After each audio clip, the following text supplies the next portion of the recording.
ওয়ালাইকুম আসসালাম। আপনারা সবাই ভালো আছেন? জি, আলহামদুলিল্লাহ ভালো আছি। আছি আলহামদুলিল্লাহ ভালো।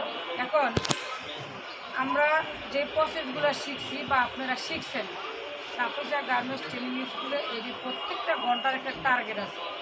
Pelling machine, overlock, flatlock. তাহলে আমরা পেলিং মেশিন, ওভারলক, ফ্যাটলক তিনটা মেশিনের প্রসেস অনুযায়ী আপনাদেরকে আমি শিখাবো, সেটি মনোযোগ সহকারে শিখবেন। সেটা হচ্ছে যে সর্বপ্রথম আমাদের শোল্ডার জয়েন্ট প্রতি ঘন্টার টার্গেট পট্টি ছাড়া 200 থেকে 250, পট্টি দিয়া 150 থেকে 160 70, ঠিক আছে, প্রতি ঘন্টার টার্গেট। জি স্লিপ জয়েন্ট হলো আপনার 90 থেকে 100 প্রতি ঘন্টায়, নার্ভ জয়েন্ট আপনার 200, শোল্ডার সাইড জয়েন্ট আপনার 80 থেকে 90 প্রতি ঘন্টার টার্গেট।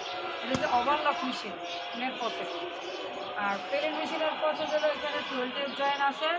আপনার এরকম পলো শার্ট যদি হয় সেক্ষেত্রে 150 12 জয়েন্ট এবং টপসিল 12 জয়েন্ট হবে সেক্ষেত্রে। আর প্লাকের 160 টপসিল, প্লাকের জয়েন্ট বক্স অথবা ডায়মন্ড দিয়ে 100 থেকে 150 থেকে 160 70-এর ভিতরে সীমাবদ্ধ, ঠিক আছে, প্রতি ঘন্টার টার্গেট। সেখানে আমাদের এটা হলো পেলিং মেশিনের প্রসেসগুলো।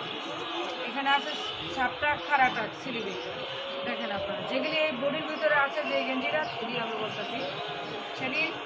এখন হলো ফ্যাটলক। দেখেন ফ্যাটলকের একটা সেলাই আছে, সেটা হচ্ছে যে বটম হ্যান্ড। বটম হ্যান্ড সবার পরনে আছে, আমরা যারা আছি দেখেন আপনারা, আপনি ক্যামেরাটা ঘুরে দেখেন, সবার পরনে আছে গেঞ্জি, আছে না? আপনারা যারা ছেলেরা আছেন সবার পরনে কি আছে? গেঞ্জি আছে। তো বটম হ্যান্ড মানে কি? Body hand. বটম হ্যান্ড ইংরেজিতে বলে, বাংলায় বলে বডি হ্যান্ড। আমরা কি